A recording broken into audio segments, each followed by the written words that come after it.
everyone, and welcome to this week's edition of Blabbit, where we bring esteemed experts on to pick their brains, see what we can learn from them, and not have to pay a retainer. I did not see that coming. That was great. Nice. For those of you who may not know, my name is Glenn Ingram. I've been working on helping, coaching, educating people in techniques to help them be better communicators so that they can sell and influence people. Mr. Geiger, how are you? I'm doing very well. For those of you tuning in for the first time, Glenn and I are the co-hosts of this Blabbit. We just call it a Blabbit. You get to decide what it really is. And my occupation, my vocation, my passion is being a public speaking and presentation coach in New York City. And I make sure that people gain more confidence in their ability to speak and get an idea across very clearly. Very often the things that bother people in terms of public speaking, and we all know a little bit about public speaking anxiety, have to do with really being clear and being confident that you're getting your message across to your audience. Victoria, would you tell everybody a little bit about yourself? Sure. It's so nice to see both of you. I am an integrative therapist, and I have a practice in New York and Massachusetts. And a little bit about me is I'm really, really, really passionate and obsessed with working with people on supporting them with their relationship with themselves so that they can have relationships in their life that make sense and work. I'm really passionate about intergenerational trauma and eradicating it. And I feel like if we're able to reach people in a family, at least one, then we can change that ripple effect of trauma that occurs in families over and over. So that's just a snippet of what I'm all about. Yeah. Mm-hmm.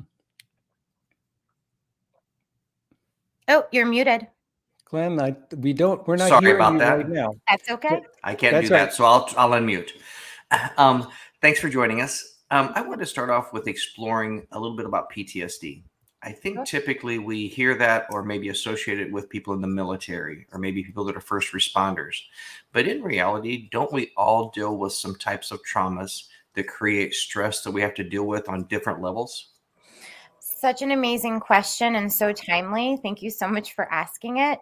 Yeah, so it's really important, I think, to first understand that stress is part of being a human being, and it's on a spectrum. So there are some things that are causing us positive stress, and those are things like a first kiss or, playing ball for the first time and being picked for a team or going to college or signing your first mortgage on a house, right? Those things are really positive. And if we're able to get through them, we're able to build resiliency and get to the next stage or the next, thing that we're going to get done in life. And then there are things that cause traumatic stress or complex trauma, right? Like really things that are either events like terrorism, natural disasters, rape, all sorts of things that you would think, oh my gosh, yes, this is so traumatic. And obviously, if not attended to, causes reactions in the body that then result in a pooling of stress hormones that then creates traumatic stress in the body and creates dis-ease or disharmony.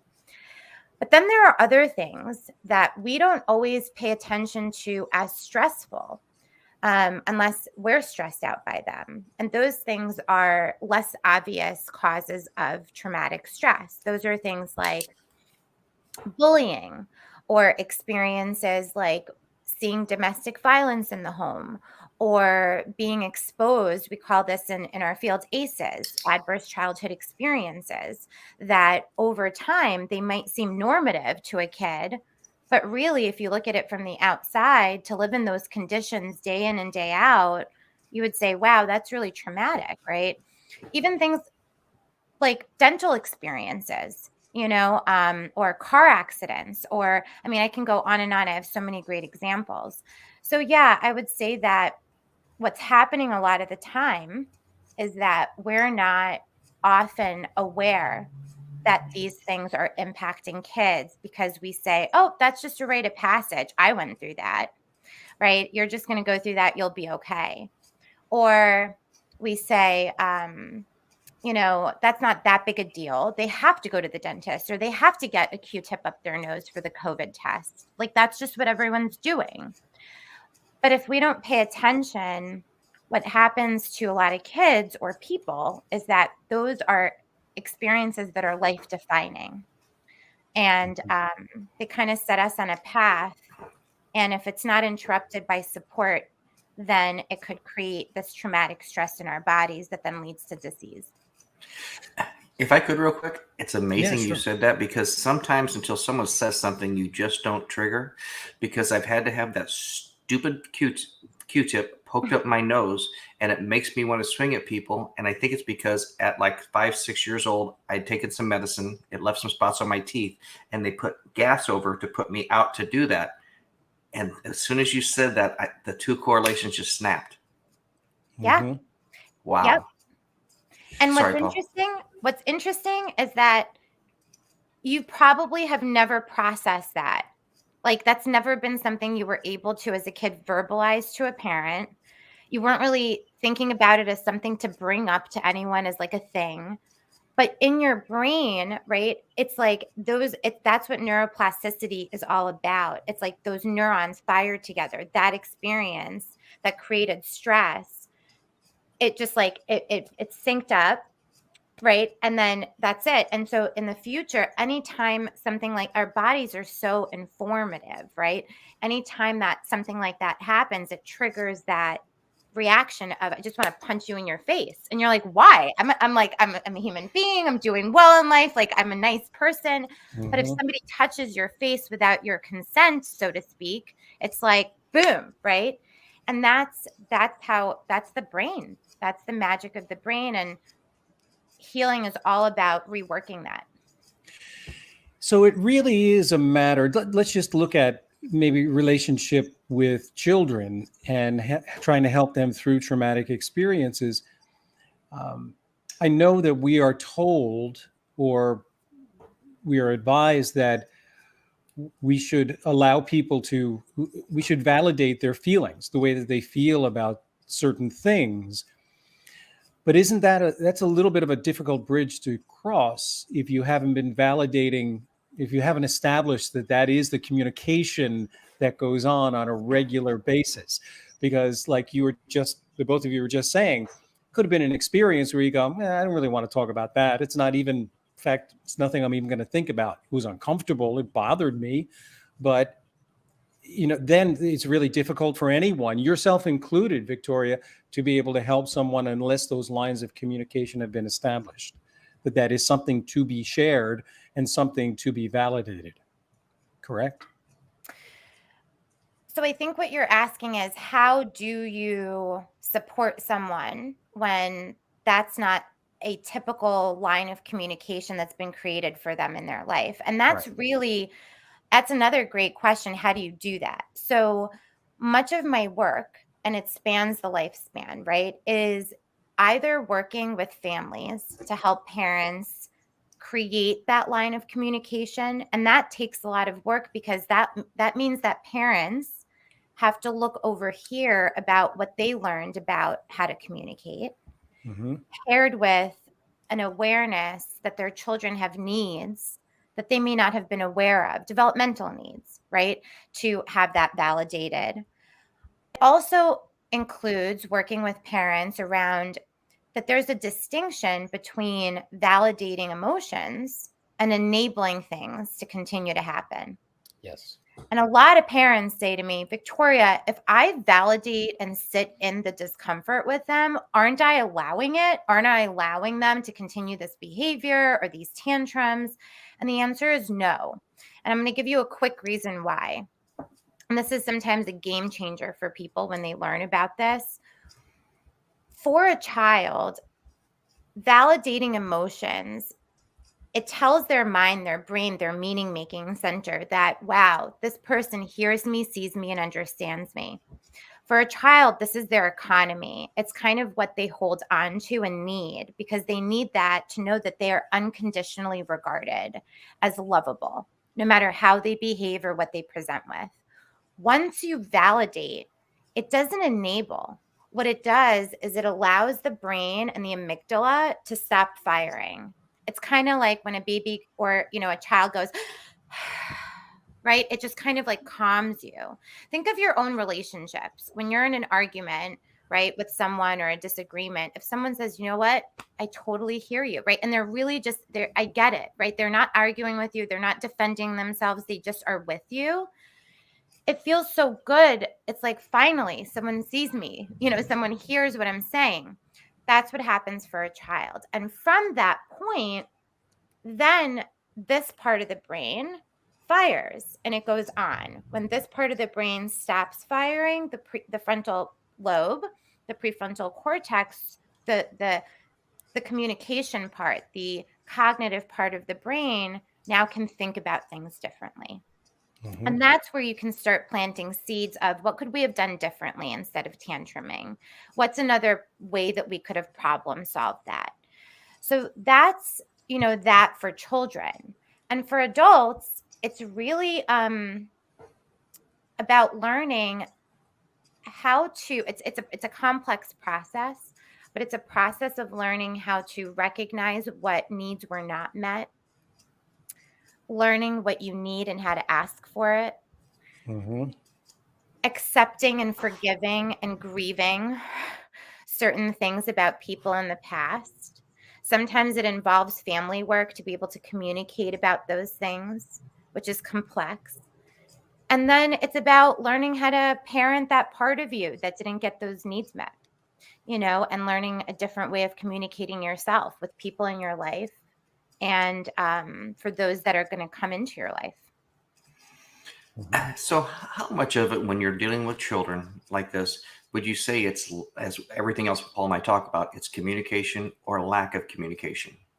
I ask this because one story that always kind of I remember is one time, I don't know if our daughters were 2, 3, 4 years old, something like that. They were out at some shoe store and they started misbehaving, climbing on the chairs and stuff like that. And my wife at the time just said, do you behave like this at home? They said, no. Well, then why would you do this when we're not at home? Again, having communication, and even though they're 3, 4, 5, 6 years old, still communicating and speaking to them like you would an adult. Mm-hmm. Mm-hmm. Now, is that logic, or is that feeding into, and I happen to agree with this, disappointment?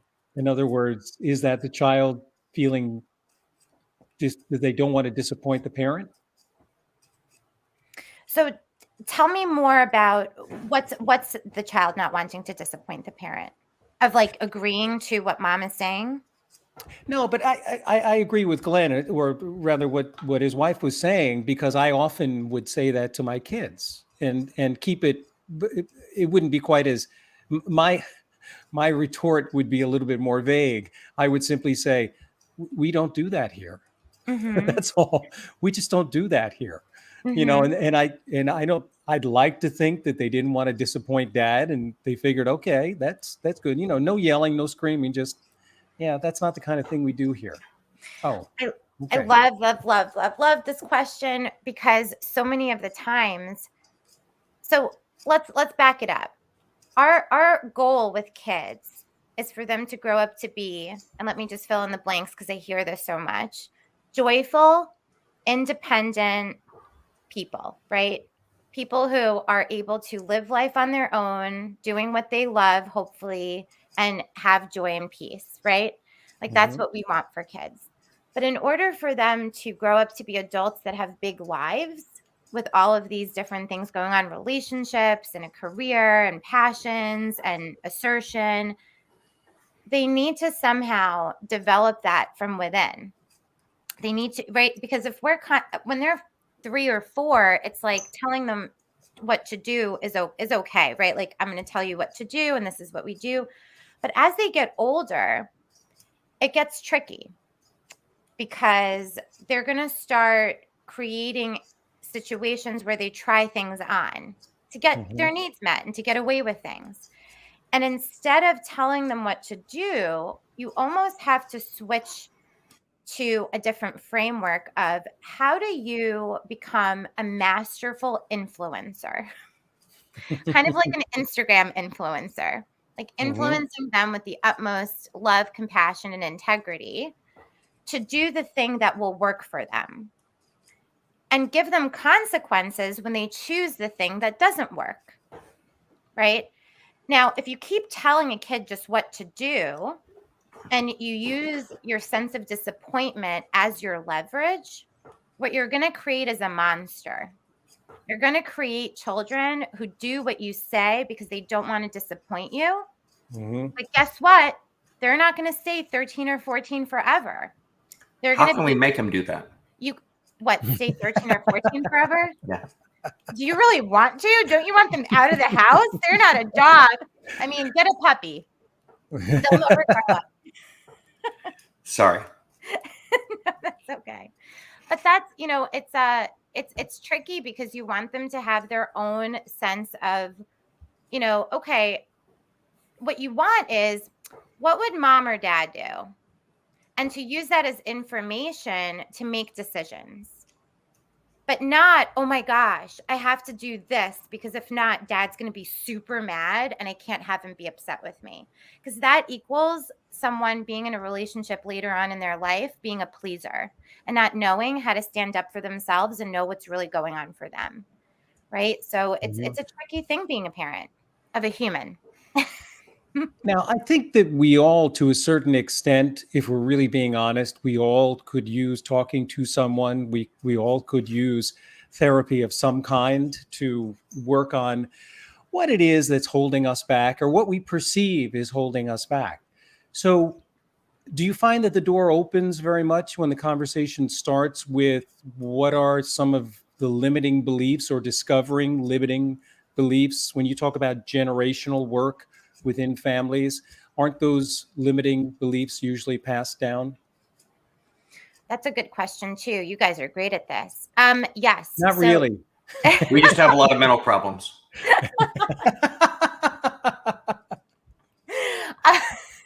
I can't. Yes. So, some of us know what our limiting beliefs are. We met, through personal development, right? During the pandemic. So as some of us know, hey, this is my limiting belief. I know it. I work on it.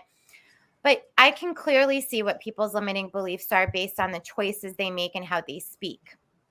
And it's also about identifying what are the unspoken, unwritten rules we live by that guide our life and how we feel. It's kind of like if I go out for a walk with Vanna, who's sleeping right there, and she doesn't poop in the morning, I'm going to have the most terrible afternoon because she's going to want to go out while I'm in a meeting with you guys. Like, that's an unwritten rule. So if she doesn't poop, I'm already setting myself up for complete disappointment. But if I just say, I'm going to go out for a walk with Vanna, and if she feels like, having a bowel movement, she'll have it. And if not, I'll take her out later. She'll be okay. Or there's a wee-wee pad in the corner. I'll be fine no matter what. I set myself up for going with the flow, and whatever happens, happens. And so many of us have these kinds of, that was a flippant example, but unwritten rules, right? Like of how people should be and how people should behave. And if they don't, then, and those can certainly set us up for a hard life, because guess what? We get disappointed a lot. Well, you know what, Victoria, we can always count on you to break new ground. This is the first episode where we've actually directly talked about poop, even though people have accused us of talking poop before. So I appreciate you bringing up that. But it is actually an extremely relevant metaphor or allegory. It just absolutely, I know exactly what that feels like. My wife and I are we feel like we are just totally tethered to what our dog does or doesn't do in the morning, afternoon, or evening. So let me ask you this. What have you seen in the past couple of years with everything that everyone's gone through, with maybe having less human contact, less contact with family, friends, or whomever? Are we losing some communication skills? Are we developing some bad habits? What are some things that you've seen, and what's maybe a piece of advice you would give people based on that, as far as to try and start being better communicators with their loved ones, with their friends, with whomever? Yeah. And I just got chills. My body was like, oh, that's heavy, because I've never been so busy. I have a wait list. And I've had wait lists before, but to the point where every day someone is calling with a concern about themselves or a loved one or a kid or a teen that has either developed or continued to develop greater anxiety. And anxiety that we all have in life, but even more so now. And what I notice, especially with younger children, if you think about it, some of these kids, the dominant experience they've had in school with peers is with a mask on. And I have children coming into my office, not afraid to take their mask off, more so that's just, they forget because that's just what they do in school. And what that's created anecdotally in my experiences is a lot of miscommunication. I certainly can't read their facial expression. And if I wear my mask because they would like me to, they can't read mine. And a lot of assumption, if I may say, about what someone is feeling or saying based on what's going on in their head in theory versus what they're actually able to see. And so I feel like there's been a bit of a regression that I'm seeing in a lot of the kids that I was working with and continue to work with through the pandemic. And what's happened in families is that there's a lot more that's coming up to the surface. And I'll use another poop-based analogy. Poop floats. When you can throw it in the water, but at some point it's going to rise to the surface. And what people were not dealing with before, they're totally dealing with it now. Because the proximity to one another has become such that you can't get away from what's actually in front of you. And so people have come to the point of having to make decisions about what's workable and what isn't in their life. That means relationships. That means families. That means what works in terms of parenting, balance in life, work-life balance. And my advice is to definitely get support if you feel you need it. It's not to glorify therapy or coaching, but get support from someone who is not closely personal to you that can help with, figuring out what your blind spots are in your communication as a family. And continue to express. And I don't mean just communicate. I mean full self-expression. And what that means is if you like to take walks, take walks. If you like to dance, dance. If you want to write, write. Really learn how to live fully expressed in your life. And that sometimes is also language, learning how to talk to one another. So that's, for now, that's what I would suggest, is to continue to do that as much as possible. Yeah, I had a thought about what you were talking about with masks and not having facial expressions to be used as a communication device. And just going back to practically, I have one point to make and then I have one question to ask.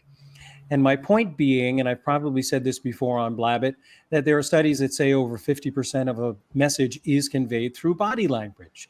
And one of the slivers of that body language is facial expressions. The full package would be your eye contact, your facial expressions, your posture, and your gestures.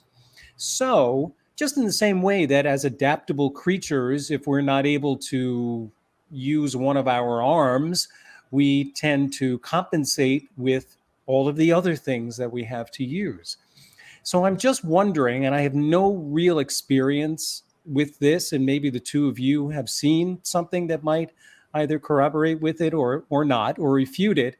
But do you think that people are being more expressive with their gestures to make up for a lack of facial expressions? I wish we had some teachers of young students right now to see and I'm saying gesturing as it normally supports speech. I wonder if, in order to get a message across, everyone's gesturing has become more precise because of the lack of facial expressions, which are it is a big part of body language. Do you guys have thoughts on that? Go ahead, Glenn. I think the biggest problem with the mask is when someone says something, I can't go. Yeah, I think, again, that's why, as someone that communicates with people, I love this if I can't be face to face versus on the phone, because I can see your eyes. I can see if you're kind of are biting your lip a little bit, if you're kind of pursing your lips and stuff like that. So I think visual cues are extremely important when you look for it and understand those.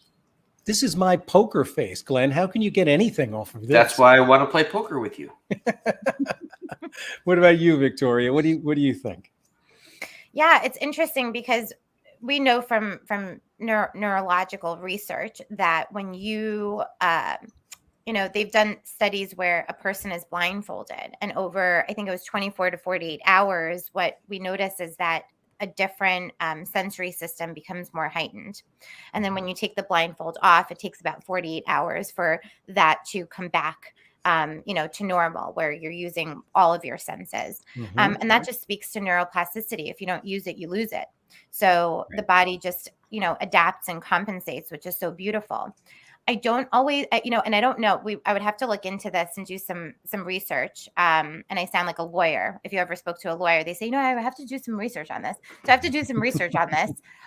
But what's interesting to think about is what I've noticed is that if I have a mask on, I'm not always conscious that the other person can't see my mouth when I'm speaking. I know this because I walk down the street with my dog and I still smile at people when I used to wear my mask. And I would think, why aren't they smiling back? Well, they don't see me smiling. They just see a weird person looking at them. It's different than looking at them and smiling and they smile back.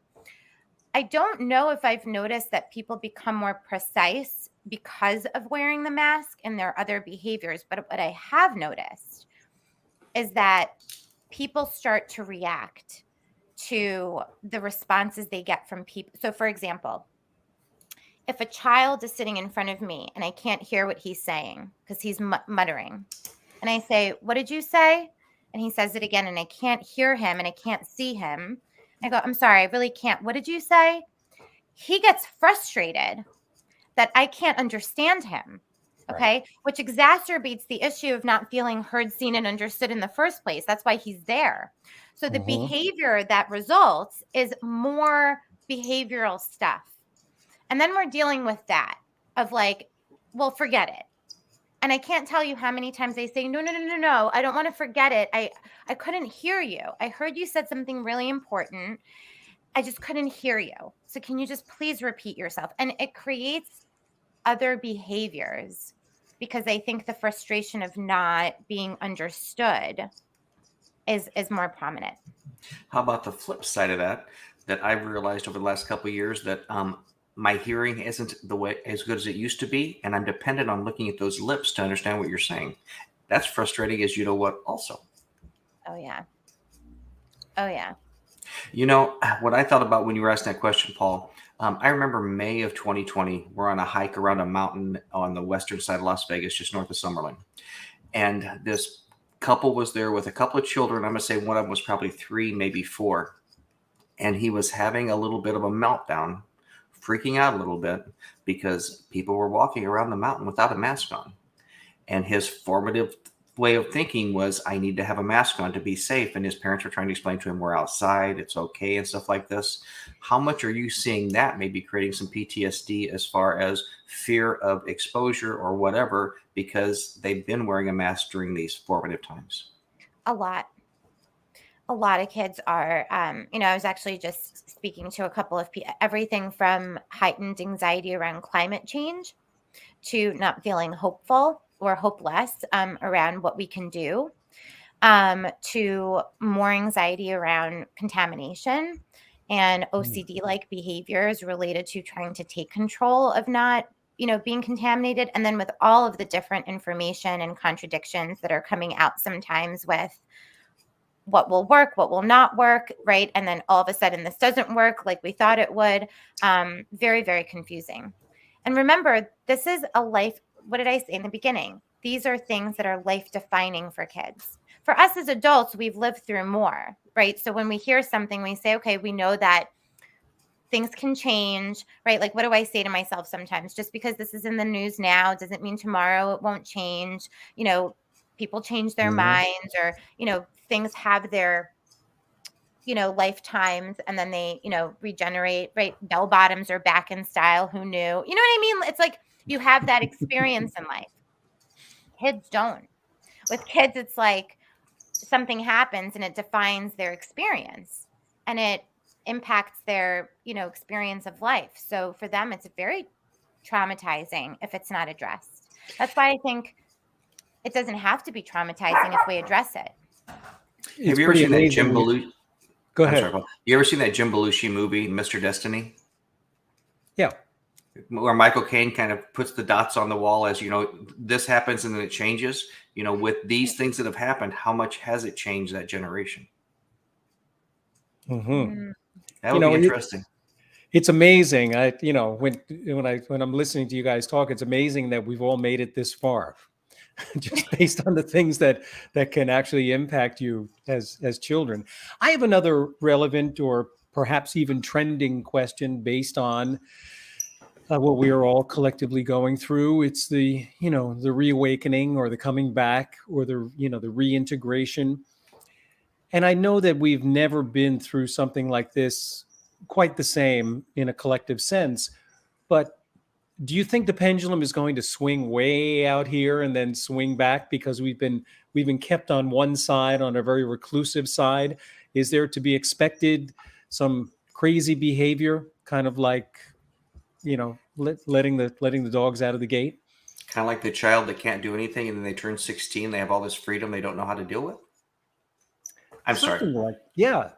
What do you think, Victoria? Not that I've been there. I love that analogy, because that does feel that way. So I had some things that I was dealing with, and when something, came about, like, there's a facility that changed their rules. And in me, I was like, ooh, I haven't been able to go there in a while because they were closed down, and now I can. It just feels almost like we're back in our teenage phases of, like, ooh, I can do this, like, let's go. Right. And I also feel that a lot of people are confused and upset, and feelings are mixed. And what my concern is, that while a lot of us are resilient, some of us don't have that container to kind of process what's happening, and the fast changing, the things that are changing so fast. So, but yeah, I think that it'll be fun to see what goes on with people in the coming months. It could make the news. Well, and back to a comment that you made earlier, again, not to make a plug for any certain people, but we all in the past have helped businesses with doing things, coaching them and things like that. And I think it was a little bit maybe naive, maybe arrogant, not to realize that, having a little someone to talk to about our personal things is probably just as important, if not more important, than the business, to be able to have that outside party, hear what's going on, to give you advice, as opposed to somebody that's in the middle of things. You probably listen to someone on the outside more than you would listen to a spouse or a relative or a friend. Yeah. That's actually one of the top complaints. And I actually work a lot of the time with people who are in my profession who bring me their family members. And it's a complaint we all have. It's like, you guys, right? You go home and your partner doesn't listen to you, but their friend could say something and you're like, didn't I just say that to you? Didn't I just tell you the same thing? Mm-hmm. It's usually, we lose credibility with the people that are closest to us because they annoy us, And there are patterns, and we've developed patterns that it's very difficult to get out of. It's all of a sudden, that's what I meant, the comment a couple of minutes ago, of how do you suddenly change this communication dynamic that has already been established? It's like, oh, wait, did you talk to Victoria today? All of a sudden, you've got a better way of doing things. Well, I'm not so sure if that's right for me. Wait, I've got this great idea. We should do this. I don't really want to. Yep. Yeah. one of the ways, if anyone's dealing with that, like if there's a partner who went to get some support, and I deal with a lot with that, right? Somebody goes to get some support and the other one doesn't really want that. How do you bring that home? And the best way is to let the person know what you're working on. Like, I just want you to know that this is what I've been working on. You don't have to divulge everything that you talk about in your sessions, but letting them know and giving them permission to give you feedback and saying, I'm going to just try something differently because I know that the other way wasn't working. And so, I'm not making you do it. I just, definitely want you to communicate. Let me know how you feel if you hear me saying this. And then that gives the person permission to give you that feedback and be honest, instead of feeling like the person on the outside, not really knowing what's going on and just having this new person come in and say, oh, I'm doing things differently now. So are a lot of the requests or a lot of the feedback, and I know we're all coaches and our initial interactions with individuals, I know from experience that they have an idea of what it is they need, and it usually is very different from what it is they actually need, but the trigger, luckily, is what gets you in there. So would you say that you get a lot of people who say, and this is for both of you in your own respective fields, I'm stuck. It's a motivational thing, whatever it is. I don't know. I've tried a bunch of different things that did not work. I'm stuck. Maybe they don't use those exact words, but they're pretty darn close. Do you guys experience that, Glenn? I think 100%. It doesn't matter what we're doing professionally, personally. We go down this road, and it's a road that we've used before, that if you're not taking the time to develop, to further your awareness, your knowledge or whatnot, you're destined to, like we said, if we don't learn history, we're destined to repeat it. If we don't try and continue to expand ourselves, we're going to hit that roadblock. And in my experience, 9 times out of 10, we were just an inch away, or we stopped a day too soon to cross that finish line. Mm-hmm. How about you, Victoria? Mm-hmm. Yeah, that's right, Glenn. And yeah, I like that question. I think that sometimes people come and say, this is what my problem is, or they say, I've tried it all. And I get a lot of those. I've tried, especially with parents, I've tried it all. I have all the books. I'm resourced. I don't know why it's not working.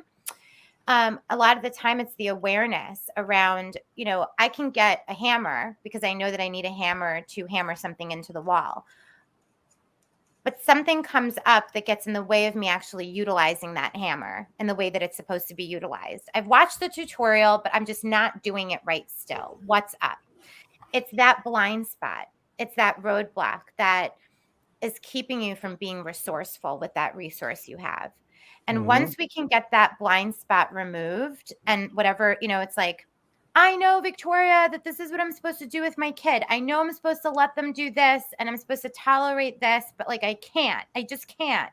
Well, sometimes it's your own limiting beliefs. Sometimes it's those rules you live by. Sometimes it's, oh my gosh, if I do it differently than my parents did it, it means they did it wrong. I can't do that to my parents, so I'm going to not do this with my kids. It's all of these roadblocks. And if you can get them out of the way, then you can move forward. And so, yeah, a lot of times people come with, I don't know why, but I'm stuck and I don't know how to get out of it. And we help them.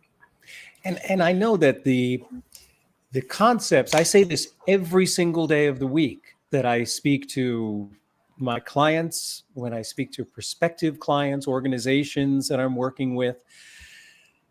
As far as what I do, the concepts are extremely simple. It is very, very simple to understand what they are. The difficulty is in the execution. And that is basically what you're laying out right there is, I understand that I'm supposed to communicate more. I'm supposed to validate feelings. I understand that I'm supposed to give them enough sense of self-worth to be able to be a joyful human being. It's the execution, the consistent. Sometimes we nail it, but then sometimes circumstances get in the way of doing it consistently. And like anything, Glenn, you have to be able to do it consistently in order to succeed, or you can wind up a day short. Yeah, usually it's my thumb that gets in the way of the hammer, but that's a story for another day. Let me ask you this, because I know it was kind of eye-opening to me, because even though some of us studied psychology in school and stuff like this, you get in life and you get away from it and you forget some things. Don't you think with children, it's very, very important as a parent to understand psychology of the great, how their mind grows and stuff like this, and how those reactions are. So when a 2-year-old does this, when a 4-year-old does this, you understand it's just their natural progression. And if you understand it's natural, then it may be easier to respond to that and address issues and kind of maybe help, not dictate, but maybe mold, or, have to help them navigate through those things. Oh, yeah. So it's two parts for me. It's actually more, but two high level. One is understanding emotional, physiological, and neurological development of a human being, period. And second, it's understanding how their developmental needs impact or intersect with your needs as a human being. And sometimes when parents have a hard time, it's usually because the child's neediness or their needs interfere with what the parent has already gotten used to as an adult. Like some parents, when they come into my office, my framework is based on honesty. They'll say, I don't like my kid, Victoria. I haven't liked them for a year. And that's truth. That's right. And it's really understanding, okay, well, what are your kids' needs at this stage of their life that are not jiving with you? And how do we work through that? So absolutely. Well, I think one thing that's interesting, that people that are fortunate to have multiple children at a time, we have twins, is seeing how they develop at kind of different paces and different things. I'll never forget, we have one of our daughters that's always been very driven. If she wants to do something, she's going to work at it until she accomplishes it. And sometime in about 18 months, 24 months or whatever, she spent all day learning how to tie her shoes. And I remember that night, my other daughter was sitting on my lap, and I kind of looked, we were chatting again with a 18, 20, 24, 30-month-year-old child, whatever it was. And I said, so are you going to learn how to tie your shoes tomorrow? And I get those big eyes look up at me and said, won't you do it for me, Dad? Yes, I will. But it's interesting how they do, two people that are born 4 months apart can have different personalities, different growth times at different things when they're so close to one another that I don't think we really kind of comprehend, understand why a 4-year-old may be doing some things differently than my 2-year-old, or my 2-year-old's doing something different than what my 4-year-old did at 2 years. We Yeah, all kind of grow differently. they do. And what you're talking and speaking into is that, and this is a rude awakening for some parents, that you sometimes have to parent different kids differently. 100%. And that's where a team approach is really, really pivotal. It's okay, how do I leverage my strengths? How do I leverage my partner's strengths to really support us in, if you have multiple kids, parenting them the way that they need to be parented. Yeah. So, in other words, the concept of good cop, bad cop is a red flag? I would say that it is a pink flag, and it depends on how you utilize that. And it's different for everybody. Yeah. Don't those roles need to change if you're talking about a team? You really can't. It can't be all in one direction. I mean, I understand sometimes personalities being demanding can set that up to be very much an imbalanced thing. But if you do it right, if you have the right kind of team, there's not always one disciplinarian. Mm-hmm. Is that true? Mm-hmm. Yep. And at different life stages, one person might have strengths that really shine. And in another life stage, the other parent all of a sudden becomes the more, relevant one, if that makes sense. And I Mm-hmm. see that so much as kids grow into teenagehood, where at one point of their life, one of the parents was really the go-to, the one that was in control, doing everything, and then all of a sudden, the other parent becomes more relevant and desirable to the child. And it's usually because the energy, the needs as kids develop are different, and the energies of the parents are different. And so learning how to leverage that and say, oh, okay, maybe it's now time to kind of go with the flow and be the cork in the ocean that, my partner's kind of, setting up. I'll give you a concrete example. It just so happens to be that it's a teenage daughter, mother, father, and the father was just always going along with the mom, right? Whatever mom says goes. And she was like, Mm-hmm. making the plans, doing the things, right? And then all of a sudden you get these mom this mom in, and it's like, I'm irrelevant. She doesn't want anything to do with me. She's saying I'm hovering over her, but I was always this way. And the more relatable one is the dad. And he's now like, all right, and it's learning, okay, what is dad doing? What is it about his energy that's more desirable for the teenager, right? Because your goal as a parent, as a team, is to influence them to be the best that they can be, not to tell them what to do. So it's interesting to see that.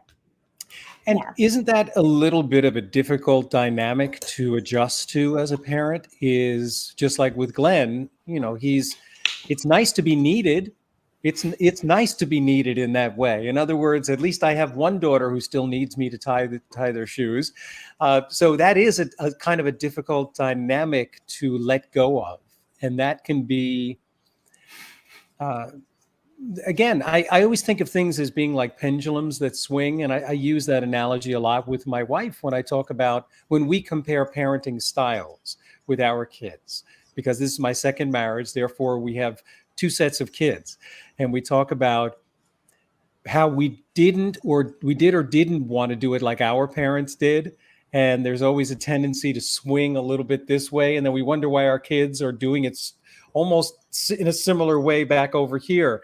Do you find that the pendulum does swing? I mean, we've been talking about compounding good and bad generationally, but isn't there a swing that goes on too? That seems like there's a lot of strange dynamics going on all at the same time. Yes, and I'd love to hear what Glenn thinks in his own experience, but what you're really speaking to is the parenthood experience, right? It's like you're shedding certain parts of yourself that you've developed over 4 or 5 years, and all of a sudden they don't work anymore because now the kid's like 9, they're not 5. And then you're like, shit, excuse my language. What do I do now? Right. And it's annoying. It's frustrating. There's grief related to that. There's grief when you become a parent. As much joy as there is, there's also grief. So yeah, it's a lot of dynamics. What do you think, Glenn? Well, let's just be frank, and I'm going to ask you what I should have done or how I should have understood this better. Oh, no. As parents, we always, I think, I shouldn't say we all, a lot of us try and do things differently that we thought were done poorly to us when we were growing up. So you try and shield your child from X. You try and do something different with Y. And then as they get older and they hit that 16, 18, 20 years old or whatever, and they want to complain about something, you want to say to them, but you had this life and I had this. What's wrong with you? When they don't understand what your life was, they have no way to comprehend that. So as a parent, how do you, I guess, understand, associate with, or figure out what's going on when you've tried to shield them and understand that, guess what, by shielding them, they don't have some defense mechanisms that you had because you wanted to protect them more. It's a great insight you have. And that's what happens to a lot of people, unfortunately. That's the positive stress we were talking about. It's really important to have those stresses as kids. And that's really coming from, to your credit, right? Wanting to give them the best life and not really always understanding, even though you get it up here intellectually, when you are shielding them from things that they could possibly learn how to problem solve around. Mm-hmm. If you get to that point where they're older and now you're noticing that they're having certain challenges because they haven't had the opportunity to experience things, right?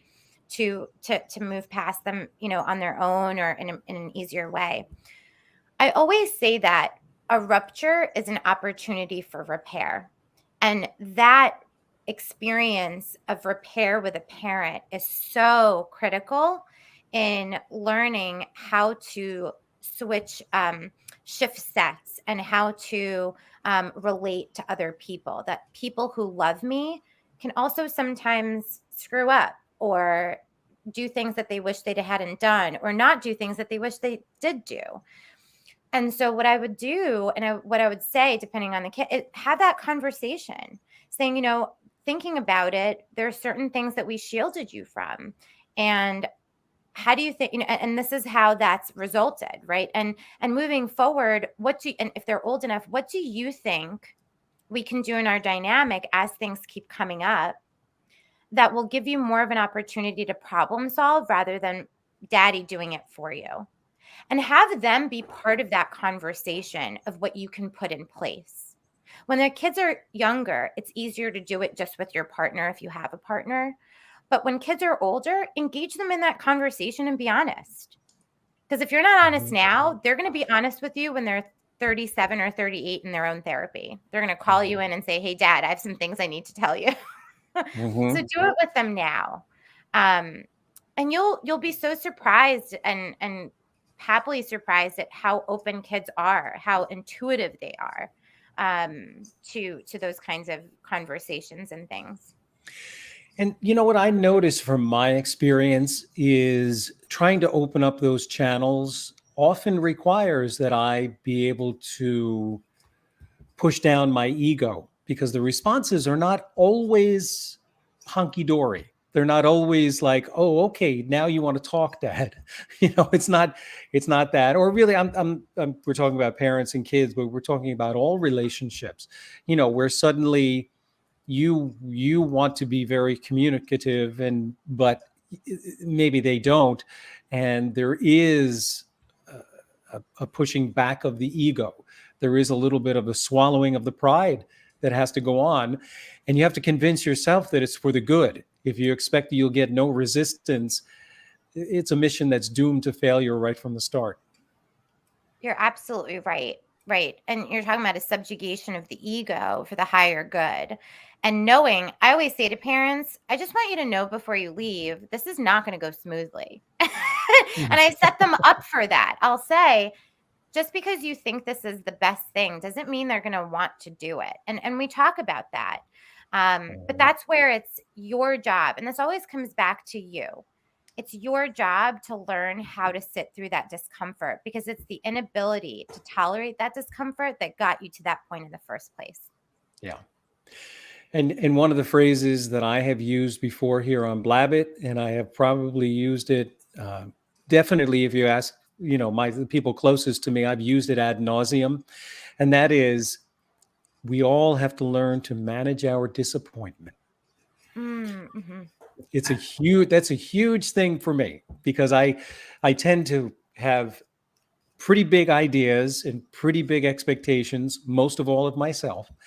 And in the end, I find myself the biggest task on a daily, weekly, monthly, yearly basis is managing my own disappointments and navigating through that. Well, let me ask one more question, because we're getting right down the end around that. When you're having those conversations with your loved ones, your spouse, your children, stuff like that, and when it comes to the subject of making mistakes, because I know I've heard that a lot over the last 20 some years, explain to them, you know what, it's okay to make a mistake. I make mistakes every day of my life. The only time you don't make a mistake is if you don't try something or you don't do something new. So for someone that's a little bit more sensitive to making mistakes, how do you have that conversation to let them know it's okay? We all make mistakes. Are you talking about a child? Yeah, let's go with that. Yeah. My wife says I'm a 12-year-old, so yeah. Right. A child or me, either one. Well, that's important. That's funny. Well, all of us, right, are little children. We just tend to grow in age. But what that's important to know, though. Are you speaking to a developing kid who's a perfectionist and set up to not make mistakes because they don't want to disappoint or feel like they're going to disappoint, or is it an adult that still has some trouble with that and is now raising kids that they're? Let's go with adult. Okay, so we're going with you, Glenn. Yes. Yeah. So I think that we're not going to do this now, but what I would say is to really look over there with you around what it means for you to make a mistake, and what is the meaning around that, right? And what are the benefits of being so perfectionistic, and what are the things that it's costing you? Because I bet that as a parent, being someone that has trouble making mistakes and dealing with that disappointment of making mistakes costs you a lot in your ability to parent effectively. Because parenthood experience is all about making mistakes. I don't know anybody that has come out of childhood not scarred in some way. Amen. Well, you brought up an interesting point. Just really as an add-on to that, Glenn, we don't learn unless we're somehow outside of our comfort zone. And mistakes there is a discomfort to making a mistake. And you're right. If you don't do any of that, then you're not going to learn. And I realize we are always wrestling, to go back to what you talked about right in the beginning of the episode, Victoria, with that one part of the brain that is primarily about survival and the other one that's primarily about logic. And the idea of learning is very logical, but the idea of being safe is the part of the brain that fires first. So we always have to be aware of that. Well, and we're going to have to bring Victoria back, because I wrote something out at the beginning and then you guys got me to forget about it, is that I think fine line between stress and adrenaline, where some people freak out because they're in front of the crowd or they're doing something new or starting a new job. And some of us are freaks that love that adrenaline of starting a new job or doing something like that. So it's probably a fine line between those two. Yeah. Yeah. Awesome. Well, Quite an Victoria, episode. yes. We're going to have to do 3 hours next time. Anywho. I can talk to you guys forever. Thank you so much for having me on. Well, thank you our so pleasure. much. It's always great to have you here contributing. I mean, it's amazing insights, and we really do appreciate it. Thank you. Even though you have a backlog, a wait list, should someone want to reach out to you, what's the best way to communicate with you? Sure. You can just go on my website, growingkindminds.com. I'm also on all the social media platforms. And you can just write me an email, victoria.growingkindminds@gmail.com. Awesome. Well, thank you so much. This has been great. Yeah, thank you guys. All right, everyone. We'll see you back here on the same channels next week. Have a great week, everyone.